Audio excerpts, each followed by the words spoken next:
Hey everyone, welcome back to Security Unscripted. Today's topic that we're going to be talking about is container security, and in particular, some of those best practices around container security. So, with me today, I have a fellow coworker, Subhro, who is going to be helping demystify some of these container security concepts. So, Subhro, welcome to Security Unscripted. If you would just want to introduce yourself quickly for the audience, and then we'll get right into it. Sure, thank you. My name is Subhro. I work for Red Hat Product Security. I have been working with Linux in one form or the other, not Red Hat Linux per se, but Linux in general, in one form or the other since 2003, 4, in while I was in undergrad.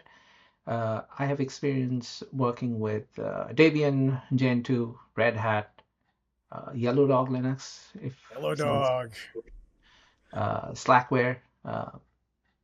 Red Hat is my employer, but I hope I don't get in trouble for this. But my favorite Linux still remains to be Gentoo because of the amount of customization it offers. But it's a terrible enterprise Linux. Gentoo, please don't run it in enterprise.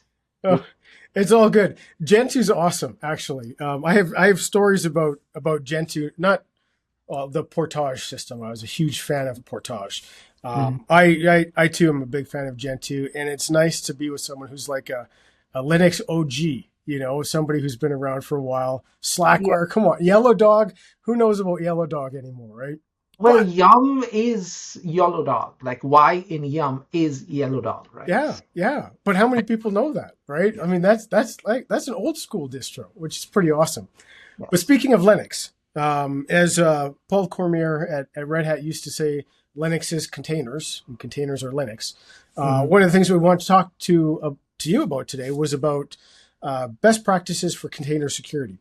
One of the things that I've noticed, and this is kind of where I want to get your opinion, is a lot of people treat containers today like lightweight virtual machines.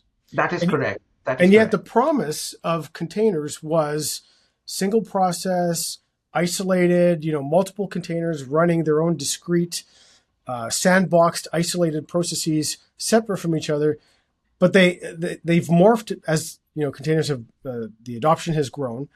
They've kind of morphed into this like, oh, it's a cheap, lightweight virtual machine. So, what do you think are some of those dangers about thinking about containers as a lightweight virtual machine? Uh, so there are different ways I can answer this question. First, from the system perspective, Linux. So I will bring the reference of FreeBSD because that's another of my very an OS which is very close to my heart. My entire home lab runs FreeBSD as much as I can. Nice. FreeBSD had something called jails or has something called jails where you're taking a specific process and you are respawning it into a part of a file system having its own process table and everything. Linux containers are supposed to be like that.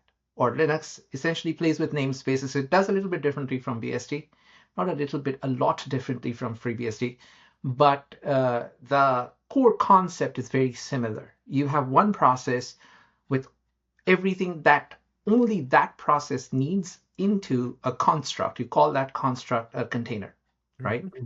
And that is what it was supposed to be. Now, what people do now, whenever you have that container, you have very clear ingress and egress points of that container. That container is self-contained by design, Mm-hmm. and if you need to talk to the container, there are different methods of communication, but let's keep it simple. You're talking with the network, right? So you have specific ingress and egress points. Mm-hmm. If there is another process that needs to talk to this, IPC is not there by design. You're running it in an OS, you have inter-process communication. You're running it in two processes in two containers. IPC is not there by design. And that makes things complicated. Now you have to handle a network stack. And a lot of people don't want to do that. So the solution, you punch two processes into the same container and bang, you have IPC. But that is not how containers are supposed to be. You are treating it more like a VM, Right. not a container anymore. And if you want to do that, run a VM. Don't run a container. Well, exactly right, and I mean, that's I guess the fun thing about technology is we still use bare metal machines. I mean, I still do. Right? Yes, We have virtual machines. I use those too. And then there's containers, right? And it's like use the right tool for the right job, because correct. the way that we treat those things really matter, right? As one example, when we're looking at, say, vulnerability, a CVE. Mm-hmm. A CVE on bare metal might be very different from a CVE in a virtual machine, but probably very similar because they, as far as the operating system is concerned, you're running multiple applications. They interact in the similar sorts of ways. But when you're looking at a container, it's very different, right? Like you can't Yes. sit there and treat that CVE the same. You made a sentence that the CVs are similar. They are similar if they are application level CVs. For example, you're running Nginx. Let's take two cases. You have an Nginx box. Okay. Okay. You're running WordPress, right? You're running WordPress. Sure. Lots of LAMP stack. You have Next front, then you have PHP, FPM, some sort of a CGI gateway where you're sending it to your middleware, which is PHP. And then you have the database, MySQL, MariaDB, Postgre, whatever, right? Right. You can just say, case one, you're running it in a VM. Case two, you're running it in 3 containers, not 1, but 3 containers. You're running it in 1 container. You are back to the problem. You're plugging in multiple processes into the same container. It's a lightweight VM, yeah. Let's say there's an Nginx bug, right? There's an Nginx bug which launches a remote shell. Okay. Now, if you are looking at the VM, you successfully exploit that bug, you launch a remote shell, and you have hopefully that Nginx is running as a www user or a nobody user. Mm-hmm. So you have a shell with nobody, and then you can use the OS bug to escalate your access or improve your access. Now you have rooted the box, okay? But your access is limited to that box. That's it. Right. In container, if you use a container platform bug to escalate your access after you get the shell, now you have access to the container platform. Okay. Now you can have access to all the containers that platform is running. Whether it's OpenShift, whether it's Kubernetes, whether it's Docker, doesn't matter. If you use a container bug or a container platform bug to escalate your access, you have access to that whole platform. In your case, all you could destroy was that Linux OS that was running your WordPress. So yes, bugs are fundamentally very, very different on container versus non-containers. You can club bare metal and VM in the same category for this particular bug, but yeah, did that explain? Yeah, and you're kind of looking at it from a privileged container versus an unprivileged container. Yes. Right, with an unprivileged container, your blast radius is going to be limited. When you have a privileged container, I mean, guess what? You're running that container as root, so a container escape is going to be infinitely more problematic. Correct. I like the way that you kind of describe the, one platform or one virtual machine versus 3 containers. And when you're talking about you exploit Nginx and now you're dropped into a shell, you have a shell access within that one container. Correct. You literally can just attack, assuming it's an unprivileged container, that Nginx process. And if you wanted to get further to, say, the database, now you have to figure out a way, like, yes, the network. You have to find another bug which you can use to exploit the database container. That's right. You can't capitalize on the fact that you've exploited Nginx. Yes. You basically need a MySQL or a MariaDB bug in order to move, as we call, east-west migration versus a north-south migration. Yep. In case of a container, you need to go east-west. So you need a Maria bug, you need a PHP bug if you want to take PHP. Then you need a container bug to get out of the container if you want to further keep going that route. Right. So like the promise of containers, when used appropriately or properly with those isolated single processes, is actually a security benefit. Yes. But when people are using them incorrectly, you lose that benefit. Yes. Right? So one of the other things that I kind of stumbled across recently was I was talking with a fellow about disastigs and how they are for containers, right? And so I was kind of looking at an OpenSCAP output that was doing a scan. There were a bunch of things that it had flagged like not applicable for a containerized environment, but there were a bunch of things that showed up as applicable that really had me scratch my head. Some of them are around authentication and like the pluggable authentication modules or the PAM Yes, subsystem, and like basically assuming local, like a local shell access was correct. permissible. And from my understanding, that's a not a best practice when it comes to containers. Like actually, shell access within the Against container. against the idea of how a container should be run. Yeah, so maybe tell us about what some of those best practices are around shell access within a container, and kind of what authentication mechanisms might look like there. Yes. So traditional security controls. So we are much less experienced with containers. We, as IT engineers, we are much less experienced with containers than with not containers. Mhm. Now, for this purpose, VMs and bare metal behave the exact same way. Okay. Right. So you have containers and you have not containers. Our traditional security techniques controls our thought process is very much built around that not container part. So when you're looking at a not container, let's call it a VM in this case, Mhm. you need different levels of access. You need user access, you need admin access, you need DBA access, and all of these are essentially coded up in authentication rules, if I may call it, which is the core idea behind a pluggable authentication module, right? A PAM essentially makes sure you have a constant front end, different backends, and you can talk in the like it becomes the broker, the authentication broker, if you may call Right. it that way, right? Yeah. No, I remember writing all these etc pamd files, and Correct, correct. you're walking through different layers of authentication as you go through. Correct, correct. So you could essentially, your backend could be LDAP, your backend could be Microsoft Active Directory. Yes, Yeah. PAM does talk to Microsoft AD. Your backend could be